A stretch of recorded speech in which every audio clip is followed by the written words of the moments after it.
Super Lucky Man. Masalah tuntas dengan saling melepas hasrat pada akhirnya. Julian sudah bercerita, Rinjani sudah mendengarkan.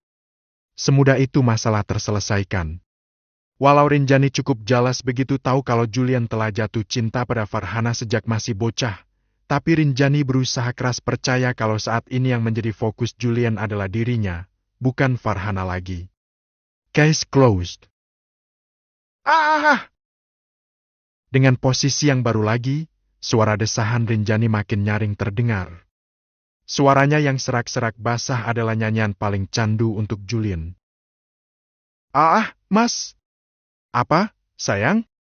Cepetin dikit, tapi jangan dulu selesai ya, Menaikkan kedua kaki mulus Rinjani lebih tinggi lalu meletakkannya di pundak kemudian melakukan penetrasi dengan ritma yang tidak cepat tapi tidak juga lambat, membuat Rinjani merasa lebih nyaman walau posisi ini rentan membuat lelaki lebih cepat keluar. Bentar lagi selesai, Rin. Jangan dulu, Mas. Peranyak Rinjani. Rontok sudah image judes yang dia bangun sejak siang tadi. Yoga.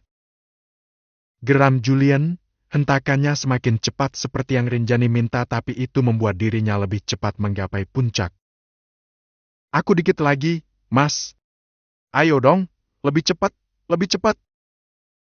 Rinjani banyak maunya.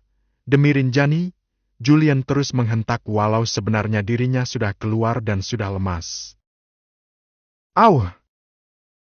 Rinjani sudah dibawa melayang ke puncak kenikmatan. Pemandangan akhir yang menjadi favorit Julian adalah melihat ekspresi wajah Rinjani yang sedang merasakan surganya sendiri. Wajahnya menjadi lebih bercahaya di momen itu, seolah stres di wajah ikut berterbangan dengan selesainya kegiatan ranjang itu. Hei, ujung-ujungnya! Gumam Rinjani sambil tertawa geli, menertawakan dirinya dan suaminya sendiri. Ujung-ujungnya apa? Tanya Julian dan masih sempat mengecupi betis Rinjani yang masih bergelayutan di pundak kokohnya. Ujung-ujungnya bercocok tanam, padahal kan tadi siang aku kecewa berat sama kamu. Rencananya, malahan aku mau diemin kamu minimal selama seminggu. Aku Rinjani. Oh, tidak bisa. Ujar Julian di dalam hati sembari tersenyum nakal pada Rinjani. Kalau Rinjani sampai ngambek 1 minggu, bisa-bisa kepalanya kena vertigo mendadak. Mas, posisi kayak gini bikin nagih lo ya, kayaknya kamu tahu banget cara nyenengin aku. Canda Rinjani mulai lumer lagi seperti es krim kena panasnya perlakuan Julian. Sama-sama enak kok, diapa-apain juga, kamu selalu bikin nagih. Goda Julian bikin Rinjani makin lumer. Masa sih? Kita tuh udah ditakdirkan buat sama-sama. Jangan coba-coba buat melawan takdir ini ya, aku nggak mau kehilangan kamu. Julian melepaskan dirinya lalu menurunkan kaki mulus itu secara perlahan. Rinjani kembali merenung. Kemudian berharap kalau Julian bukan hanya membual. Rinjani juga berharap kalau Julian memanglah takdirnya. Oke. Mulai sekarang aku nggak akan overthinking lagi. Tekad Rinjani di dalam hati.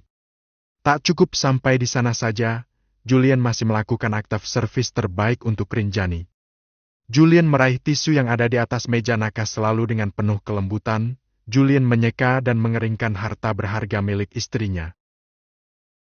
Maas! Rinjani jadi malu. Julian kalau sudah jadi pelayan Rinjani memang tak ada obat. Seperti seorang dokter obgyn, dia merawat dan membersihkan gerbang surga istrinya. Udah, kamu diam aja, biar aku yang keringkan.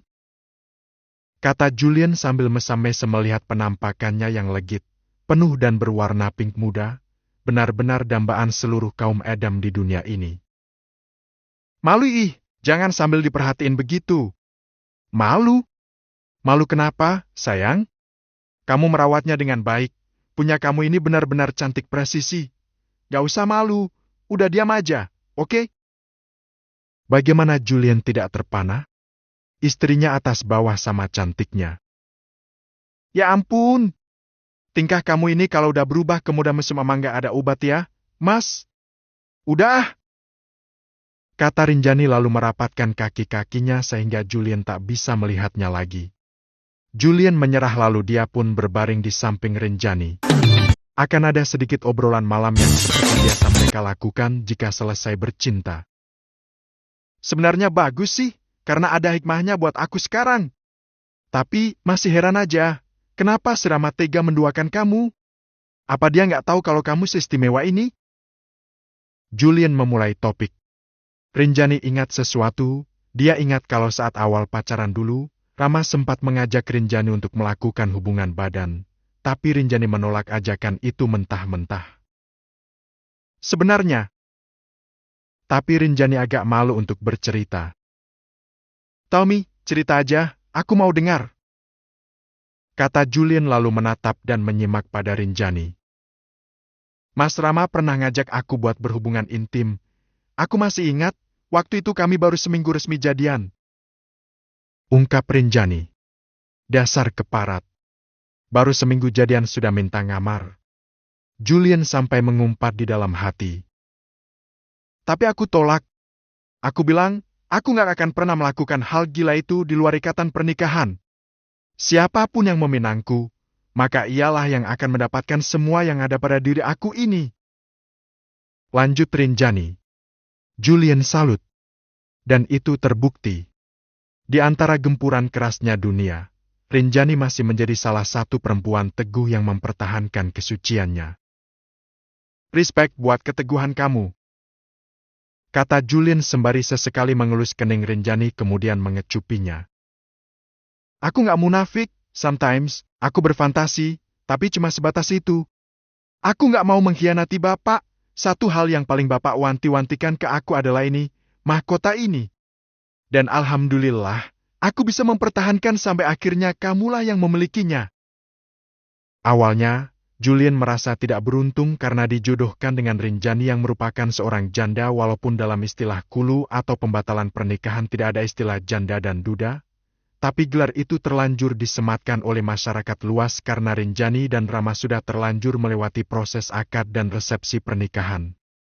Dulu Julian merasa tidak beruntung, tapi sekarang Julian benar-benar merasa menjadi pria paling beruntung di dunia ini. Terus sekarang aku tahu, kenapa Mas Rama selingkuh sama Bening, bahkan sampai tega menggauli Bening sampai dia hamil. Maybe, karena dia nggak bisa nahan hasrat, dia nggak bisa dapat dari aku, terus dia lari ke perempuan lain. Masuk akal sih? Dia emang bodoh, tapi kebodohannya membawa berkah buat aku. Aku juga bersyukur, walaupun di detik-detik mepet, tapi Allah membuka kedok pengkhianatan Mas Rama. Sakit sih, sakit banget, tapi dengan apa yang aku dapat sekarang, akhirnya aku bersyukur. Ini tuh kayak reminder buat kita semua, bahwa dalam setiap kejadian pahit, dalam setiap tragedi, pasti akan ada hikmah. Kisahku adalah salah satu contohnya. True. Sekarang, tinggal pikirkan bagaimana kita melewati semua aral dan rintang yang mungkin akan menghadang pernikahan kita di depan sana. Bicara, dengarkan, percaya dan setia. Menurutku 4 itu yang paling penting sih. Valid. Jadi, setelah apa yang kita alami hari ini, kamu nggak akan menyembunyikan apapun lagi kan dari aku, kan? Nggak akan pernah. Tapi kamu perlu garis bawahi, aku nggak bermaksud menyembunyikan. Aku cuma nggak mau nginget-nginget lagi aja. Oke, aku ngerti. Maaf ya, maaf buat hari ini. Kalau harus jujur, baru kehilangan sikap hangat sama sikap ceria kamu sebentar aja, aku udah nggak tahan. Apalagi kalau aku harus kehilangan kamu, aku nggak mau. Akui Julian. Tiba-tiba keangkuhannya dan egonya lenyap saat mengutarakan kata-katanya barusan. Rinjani akhirnya bisa full senyum. Akhirnya, untuk pertama kalinya, juara bertahan si paling ego turun podium dan mengakui ketakutannya dengan penuh kejujuran. Dimaafkan. Jawab Rinjani. Julian pun lega karena itu bisa jadi jaminan kalau Rinjani akan kembali menjadi Rinjani yang seperti biasanya.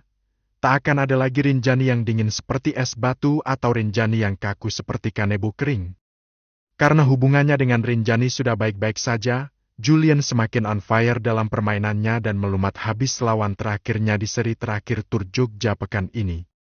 Dengan begitu, Tim Jakarta Knight lolos ke fase Final Four menuju Grand Final dan semua rangkaian pertandingan Final Four itu akan digelar di Jakarta. Julian Prawira sangat diandalkan oleh tim, dia termasuk pemain yang dominan dan Julian berjanji akan membayar kepercayaan tim dengan permainan yang maksimal.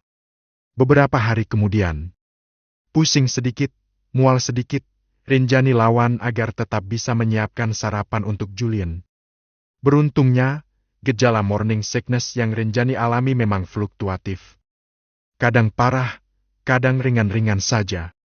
Dan di saat merasa baik-baik saja, Rinjani tak melewatkan kesempatan itu untuk tetap menjadi istri terbaik untuk suaminya. Julian turun dari kamar dengan penampilan yang agak lain, tak seperti biasanya. "Masak apa, Rin? Baunya enak banget." Julian berjalan mendekat sembari mengancingkan lengan kemeja abunya. Rinjani menoleh dan merasa takjub sekaligus heran melihat penampilan rapi Julian. "Wah, kamu mau kemana, Mas? Kok rapi banget? Barusan Papa nelpon, minta aku buat datang ke kantor." "Oh, iya, aku baru ingat, Mas JP ini kan calon petinggi perusahaan, profesi atlet itu cuma sampingan aja. Ya, aku hampir aja lupa. Kamu salah. Aku ini atlet, jadi calon CEO itu cuma selingan aja." Ralat Julian. "Hah, mana ada jadi calon CEO cuma dijadiin selingan? Ngaco kamu, Mas. Buat saat ini, basket masih jadi prioritasku, jadi atlet lebih prestisius dibanding profesi lainnya. Kamu punya juga passion, kan? Kamu pasti akan menganggap passion kamu sebagai yang utama daripada yang lainnya." Iya, ngerti Mas Julian. Hari ini kamu gak kemana-mana?" Tanya Julian lalu mencicipi kentang goreng yang baru saja disajikan oleh Rinjani di meja dapur. "Kalau aku ke catering, boleh nggak? Aku pengen ke sana, boleh ya?" Pinta Rinjani. "Boleh. Pergi sama pulangnya bareng aku. Sebelum aku jemput, kamu nggak boleh kemana-mana, oke?" "Oke." Rinjani sudah selesai memasak, dia membawa hasil masakannya ke meja makan yang tidak terlalu jauh dari dapurnya. "Mas, tolong bawa kentang gorengnya dong." Pinta Rinjani yang agak kerepotan. Julian menurut dan menghidangkan sarapan mereka pagi ini di atas meja. Mereka duduk menempati kursi masing-masing. "Oh iya, Papa nyuruh kamu ke kantor. Emangnya ada acara apa di kantor?" Tanya Rinjani. "Entahlah. Setiap ada proyek kerjasama dengan perusahaan lain, aku selalu dilibatkan, padahal aku nggak ada kontribusi apa-apa buat perusahaan Papa.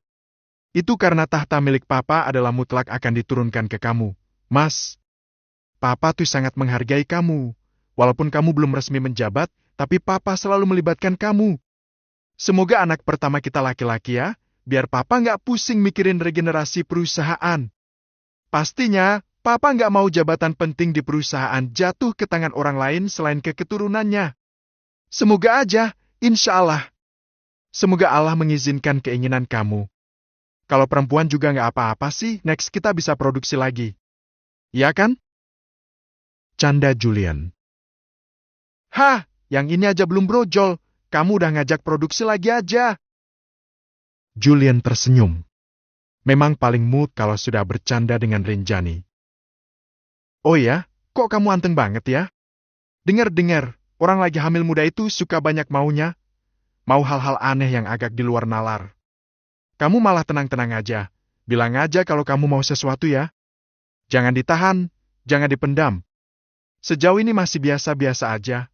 Gak kepikiran mau apa. Cuma pas kemarin itu emang pengen banget makan nasi gudeg. Gak tahu lagi deh nanti mau apa. Terus, kalau aku minta yang aneh-aneh, apa kamu sanggup buat nurutin, Mas? Apa sih yang gak buat kamu sama calon anak? Ya pasti diturutin lah." Oke. Let's see, nanti kita tantang papamu ya, Nak. Kalau mau yang aneh-aneh boleh kok, soalnya papamu udah siap siaga menuhin keinginan kamu. Kata Rinjani sambil mengusap-usap perutnya.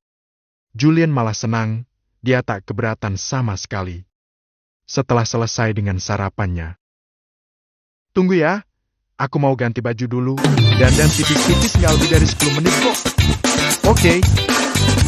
Rinjani pergi ke kamar untuk berganti pakaian karena rencananya siang ini dia ingin pergi ke catering untuk bergabung dengan tim sekalian menyampaikan oleh-oleh dari Jogja yang dia beli waktu itu untuk Rani, Chef Pian dan para karyawan lainnya. Farhana mengalami problematika yang sangat berat saat ini. Suami yang tidak setia, pekerjaan yang menuntut dan anak yang tiba-tiba menjadi rewel. Hampir setiap hari Ruby merengek. Hal kecil pun membuatnya menangis sampai cancam. Mungkin itu disebabkan karena emosi yang tidak stabil sebab kehilangan sosok Edwin yang biasanya ada setiap hari bersama di dalam rumah. Argo, kesatu itu. I hate mommy. I hate daddy. Ruby menangis sambil menjerit-jerit, dia juga berlarian ke sana kemari tak karuan. Dua suster pengasuh pun tak mampu mengendalikannya. Farhana malah ikut menangis. Ruby tidak seperti ini sebelumnya. Dia adalah anak yang kalem dan ceria. Aku mau ke rumah opa sama oma saja. Aku nggak mau ada di rumah ini lagi. Mami sama Dedi nggak sayang aku. Jeritnya lagi sembari menghentak-hentakan kaki di lantai. Tak banyak yang Farhana lakukan, Farhana hanya terduduk lemas. Dia tak mampu menenangkan Ruby. Jangankan menenangkan Ruby, menenangkan dirinya sendiri saja dia tak mampu.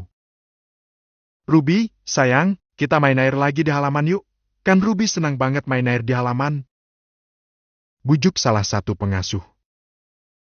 Gak mau! Gak mau! Para pengasuh kebingungan apalagi saat melirik ke arah Farhana yang malah ikut menangis tak karuan. Suasana tenang di rumah itu mulai pudar. Kehangatan juga kian jauh dari jangkauan. Kepergian Edwin membuat emosional Ruby terganggu. Dan melihat raung tangis putrinya, Farhana tak kuasa. Tangisan Ruby benar-benar melemahkan Farhana. Bu? Salah satu pengasuh mencoba mendekat pada Farhana. Biarkan saja. Biarkan sampai dia kelelahan. Jawab Farhana agak terisak. Para pembantu dan pengasuh semakin kebingungan. Yang pasti, saat ini di tengah ruang rumah ada dua perempuan yang menangis. Karena sosok kepala keluarga yang tiba-tiba menghilang entah kemana, mereka berdua begitu terluka sampai tak mampu mengendalikan emosi mereka. Para pembantu sangat prihatin dengan keadaan itu. Tak menyangka kalau keluarga yang memiliki segalanya akan mengalami prahara seperti ini. Rinjani sudah sampai di depan bangunan cateringnya dan belum sempat turun dari mobil pun, Rinjani sudah disambut dengan keberadaan Bening yang sedang duduk menunggu di teras bangunan itu sambil menggendong bayi. Dia lagi, kata Julian. Julian jadi khawatir lagi kalau Rinjani akan terjebak dengan kebaikannya sendiri.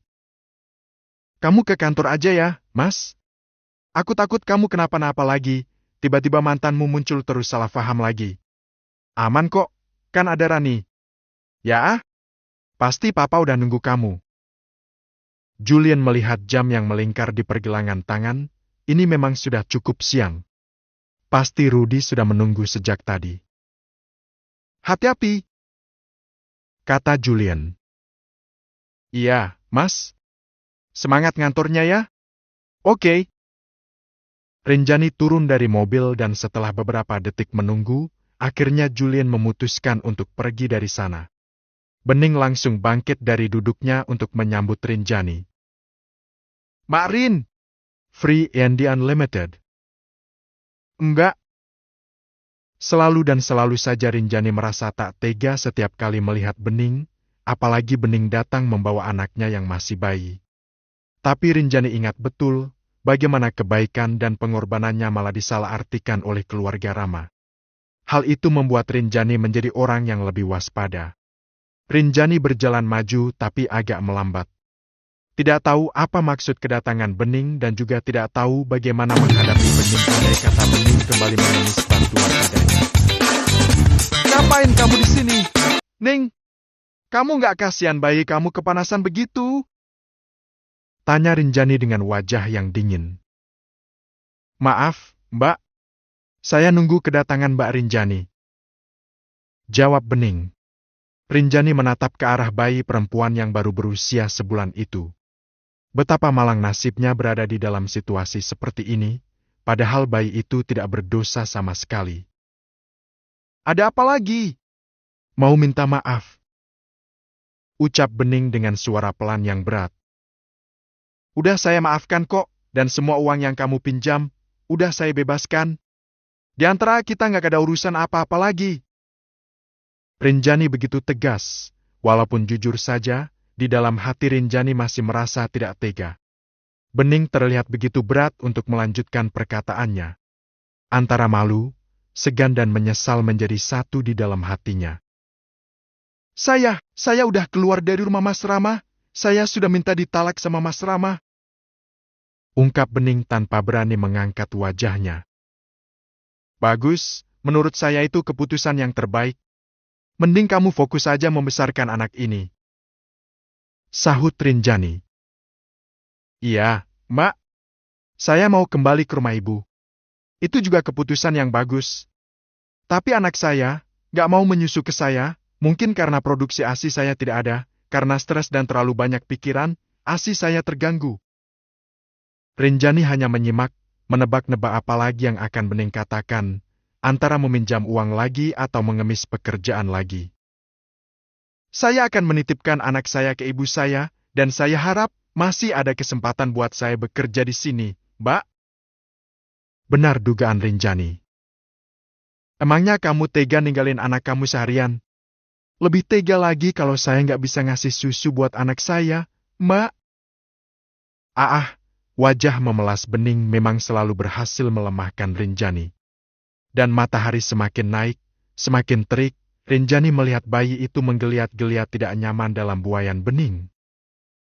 Kita bicara di dalam, saya nggak bisa ngasih kamu kerjaan lagi, tapi ayo kita cari solusi sama-sama, masuklah. Ajak Rinjani. Apa boleh, Mbak?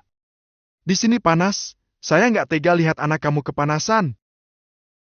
Rinjani melanjutkan langkahnya lebih dekat ke pintu dan Bening mengikuti langkah Rinjani dari belakang.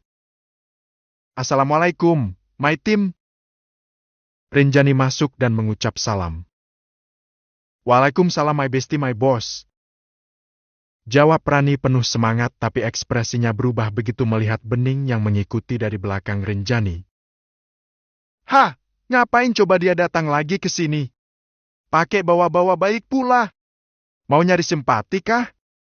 Dan aku yakin kalau dia udah berhasil narik simpati kamu. Sambut Rani dengan kejuli dan ciri khasnya. Bening semakin segan. Dia hanya menunduk tak berani mengangkat wajah.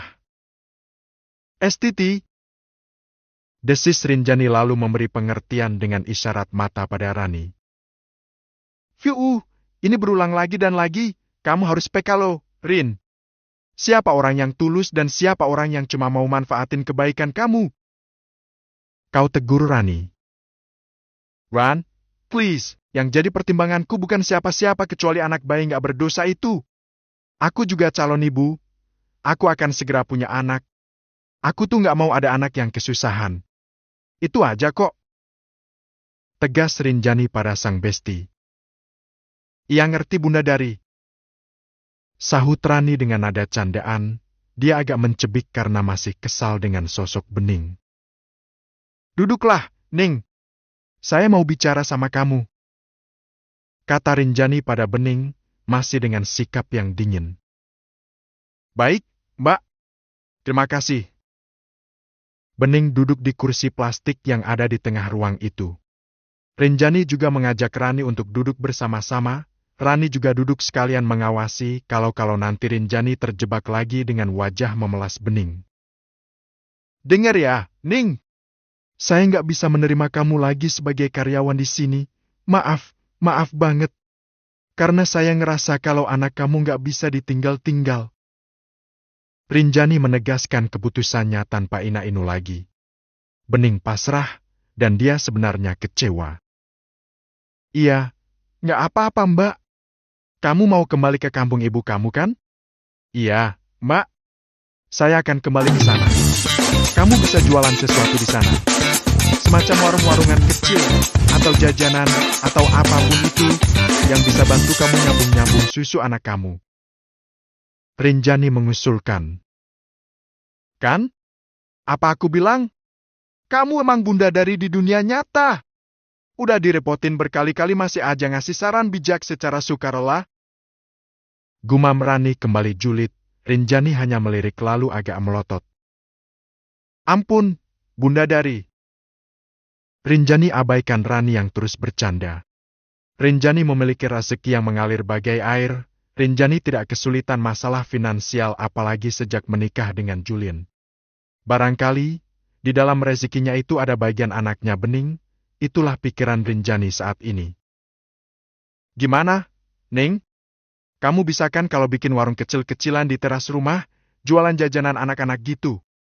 Walaupun cuma recehan, tapi kan kalau dikumpulkan bisa cukup buat kebutuhan sehari-hari kamu. Rinjani bertanya sekali lagi. Saya sempat kepikiran buat jualan minuman dan makanan ringan di depan rumah, apalagi rumah ibu dekat dengan madrasah, tapi... Peka dikit, Rin. Nia dan kemauan dia tak udah ada, tapi modalnya yang nggak ada. Sambar Rani. Memang relate sekali dengan apa yang Bening rasakan saat ini. Bening terdiam lagi dan tak melanjutkan pembicaraan. Pasti dia malu karena ujung-ujungnya dia akan merepotkan Rinjani. Uang kas ada yang cash kan? Tanya Rinjani pada Rani. Ada, kemarin aku narik buat belanja kebutuhan dapur, masih ada sisa sekitar 1 jutaan. Rani menjawab dengan malas. Ya udah, tolong ambilkan ya. Pinta Rinjani. Rani mengambilkan uang itu di ruang brankas tanpa banyak protes walaupun sebenarnya Rani kurang ikhlas. Siapa nama anak ini? Tanya Rinjani. Kiran ya, Mbak. Saya panggil Kiran. Rani kembali dengan uang yang Rinjani minta. Rinjani menambahkan beberapa lembar dari dompet pribadinya. Saya nggak bisa ngasih modal banyak, kalau cuma jajanan anak-anak, saya rasa ini bisa kamu atur-atur. Manfaatkan uang ini, semoga bisa memenuhi kebutuhan Kiran ya. Kata Rinjani lalu menyodorkan uang itu.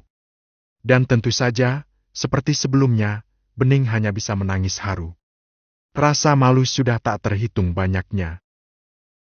Itu bukan buat kamu, Bening. Tapi buat anak kamu. Jaga amanah baik-baik, awas saja kalau malah dipakai buat beli skincare. Kata Rani.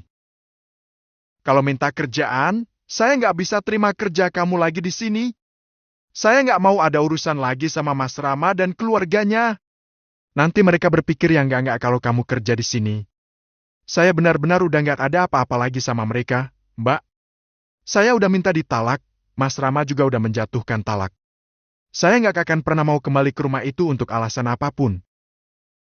Rani terkejut dengan kabar yang Bening ungkapkan. Wah, hubungan rumit yang singkat, benar-benar seumur pohon togea. Canda Rani. Rani baru mendengar kalau akhirnya Bening melepaskan diri dari Rama dengan sebuah kata mutlak bernama talak. Ya udah. Semoga aja keputusan kamu memang jalan terbaik buat kalian, terutama buat Kiran, walaupun Kiran akan membutuhkan Mas Rama sebagai walinya kelak. Iya, itu benar Mbak.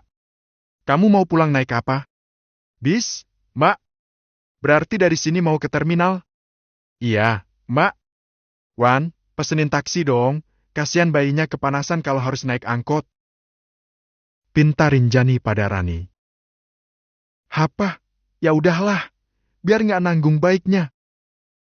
Rani menurut lagi walau masih agak menggerutu. Makasih banyak sekali lagi, Mbak. Kuatlah demikian. Ya, pasti Mbak. Semoga Mbak Rinjani selalu bahagia, dikaruniai anak yang lucu-lucu, selalu diberi limpahan rahmat dan rezeki. Amin. Rinjani menjawab dengan sikap biasa saja, padahal di dalam hati dia mengaminkan itu dengan serius. Rinjani berharap, kalau satu kebaikan yang dia tanam akan tumbuh menjadi ranting-ranting kebaikan lainnya. Rani sudah memesankan taksi, dan setelah taksinya datang, Bening pun pergi, tak terhitung berapa banyak ucapan terima kasih yang ia ucapkan pada Rinjani. You're the best, my bestie. Rani memeluk Rinjani dengan bangga setelah kepergian Bening. Tadinya mau jadi orang yang benar-benar tega, tapi kayaknya aku nggak bisa deh. Itu emang kamu. Kamu ini emang nggak tegaan, dari zaman sekolah sampai sekarang kamu emang gak tegaan. Aku inget banget, di sekolah, kamu suka nyariin abang-abang yang dagangannya gak laku. Walaupun kamu gak mau, tapi kamu tetap beli itu buat ngelarisin si abangnya. Kenang Rani. Soalnya ibu sama bapak sering bilangnya begitu, nyuruhnya beli dagangan yang sepi. Emang gak salah sih didikan beliau? Ciamik. Tapi harus tetap waspada lo ya, jangan sampai kamu dimanfaatin. Ya, makasih ya udah bantu juga. Aku juga nggak mandang si beningnya sih. Aku mau bantu cariin taksi hanya demi bayinya. Iya, ya. Ayo masuk, aku ada oleh-oleh dari Jogja buat kalian. Wah, mau-mau.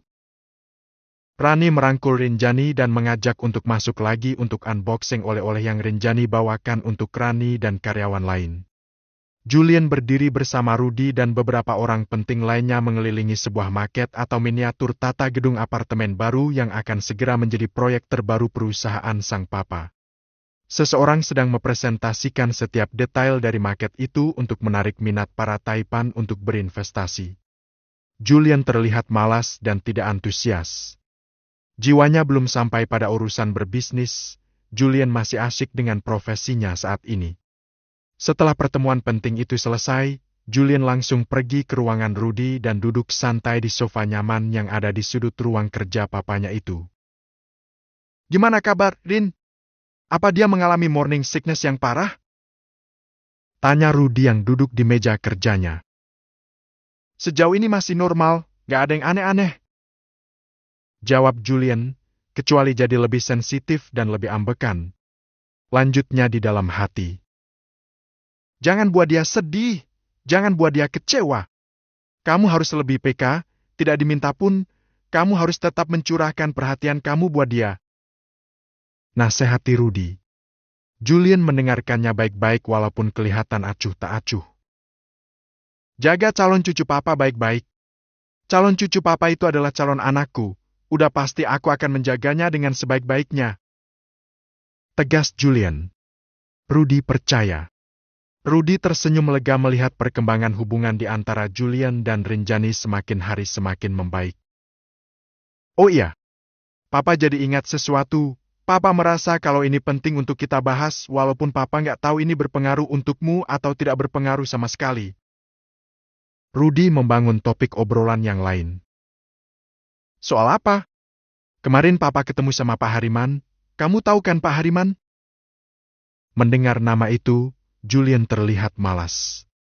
Pasalnya Hariman adalah nama ayahnya Farhana dan Hasan.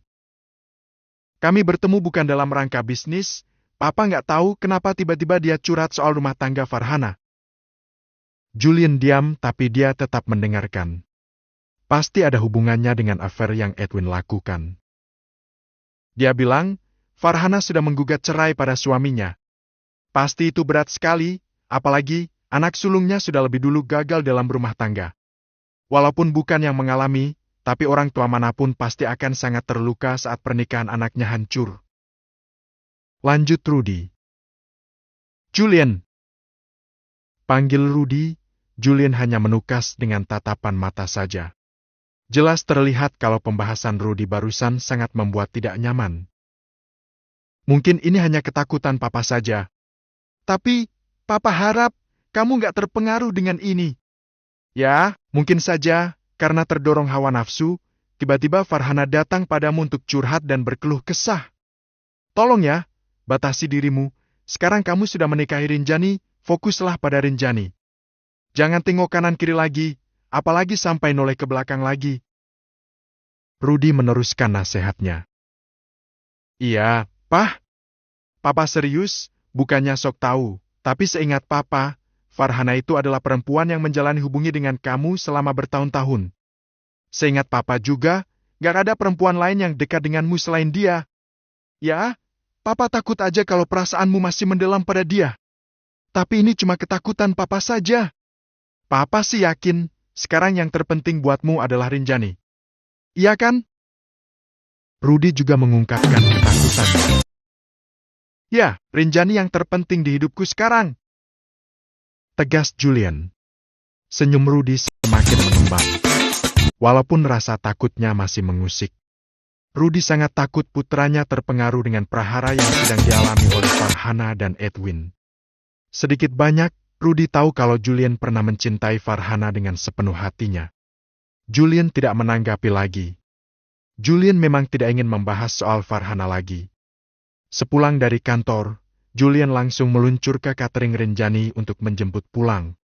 Seperti janjinya pada Rudy, Julian akan mencurahkan perhatian walau tanpa diminta. Mereka pulang menikmati jalanan yang macet sambil mendengarkan lagu-lagu. Sesekali Renjani ikut bernyanyi, bersenandung membuat Julian semakin nyaman walau terjebak macet.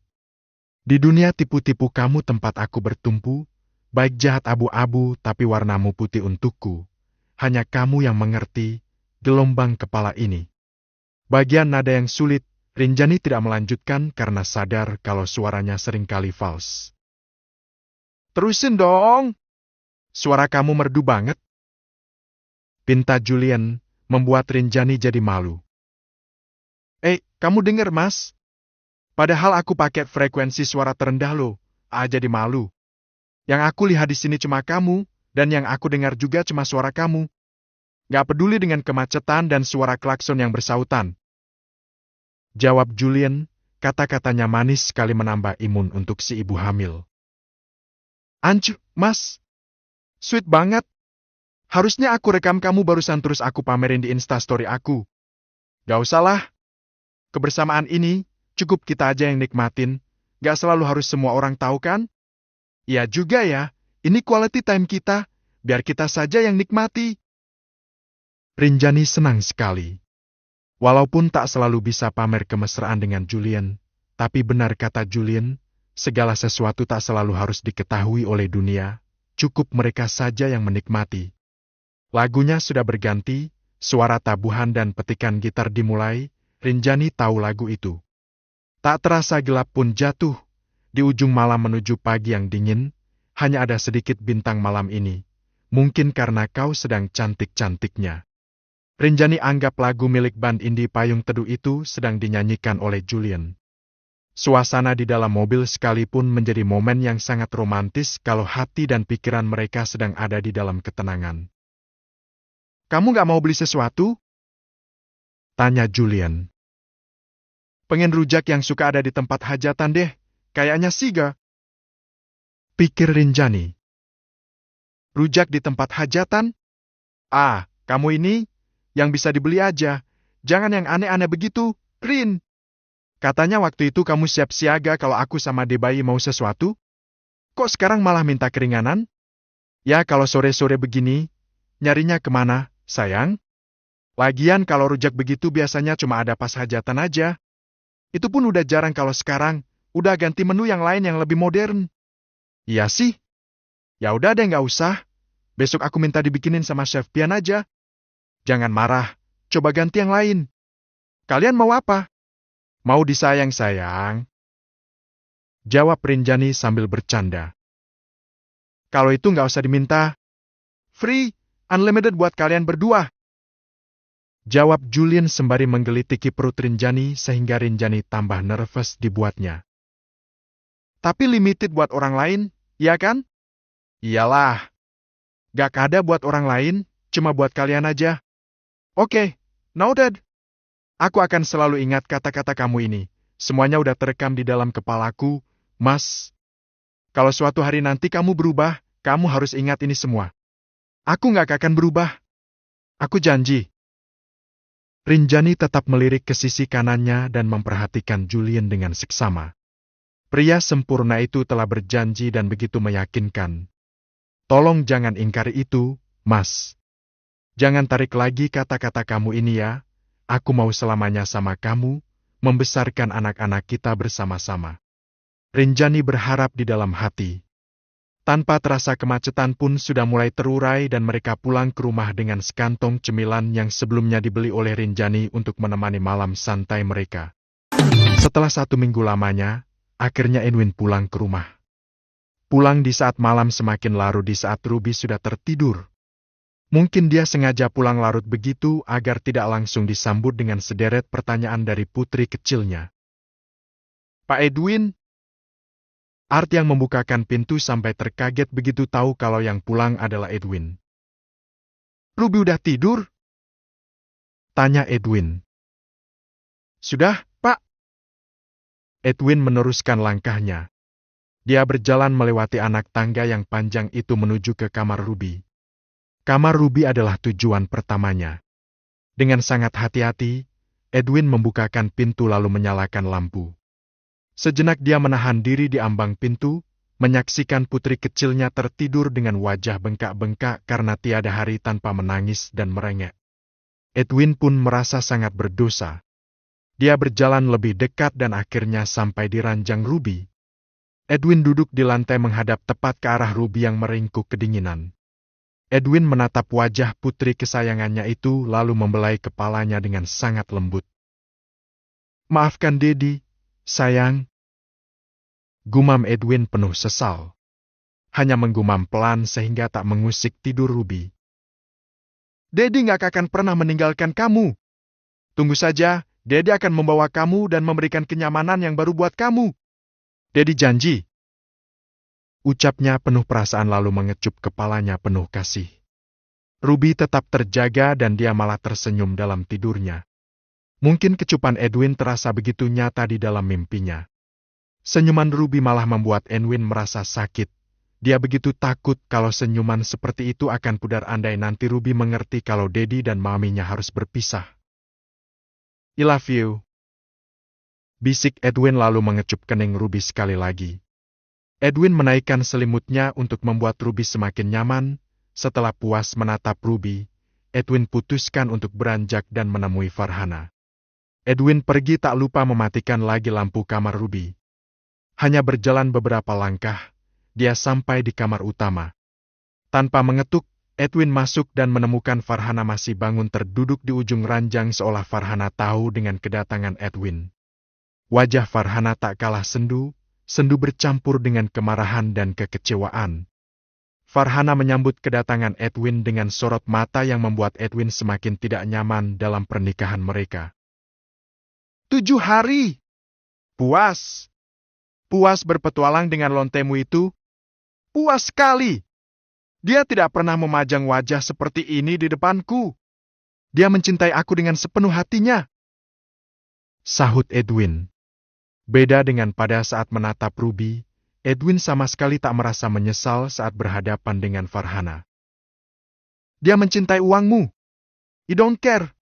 Tapi aku anggap dia mencintaiku dengan sepenuh hatinya.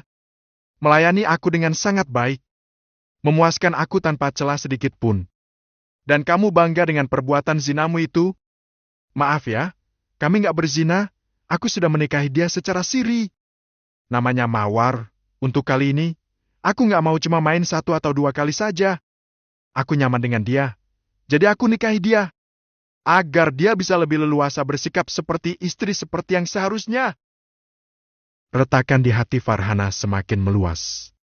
Mungkin sudah pecah dan berserakan berkeping-keping. Sikap Edwin yang tidak merasa bersalah sama sekali membuat Farhana merasa menjadi perempuan yang tak memiliki arti sedikit pun. Kamu masih terjebak dengan masa lalu kamu, Far. Kamu pikir itu hal yang sepele dalam sebuah pernikahan? Dan sialnya, kamu gak pernah berusaha buat melupakan masa lalumu itu. Lalu aku ini apa? Kamu gak pernah melayani aku dengan sepenuh hati kamu. Edwin mulai mendakwa Farhana. Farhana terdiam 1000 bahasa. Rasa sakit hati dan rasa kecewa sudah semakin dekat pada puncaknya. Kita cerai! Seperti yang kamu inginkan. Dan aku akan memperjuangkan Ruby agar hak asuhnya jatuh ke tanganku. Tegas Edwin lalu pergi menuju ke sebuah lemari, seperti ingin membereskan beberapa barang-barang pentingnya dari sana. Aku yang akan mendapatkan hak asuh atas Ruby. Tegas Farhana. Kita lihat saja, silakan siapkan pengacara terbaikmu. Aku juga sudah menyiapkan pengacara terbaik untuk bertarung denganmu, demi Ruby. Tantang Edwin. Edwin mengambil sebuah koper lalu memasukkan beberapa barang penting, seolah dia akan benar-benar pergi meninggalkan rumah itu. Farhana bahkan tidak menangis, tapi yang pasti, Luka yang ia rasakan lebih dari sekedar yang bisa diwakilkan oleh air mata. Farhana jatuh sedalam-dalamnya. Saat ini, Farhana tak mendapatkan siapapun. Masa lalu yang ia harapkan juga sudah melangkah jauh menyongsong masa depan bersama cinta yang baru. Sedangkan Farhana,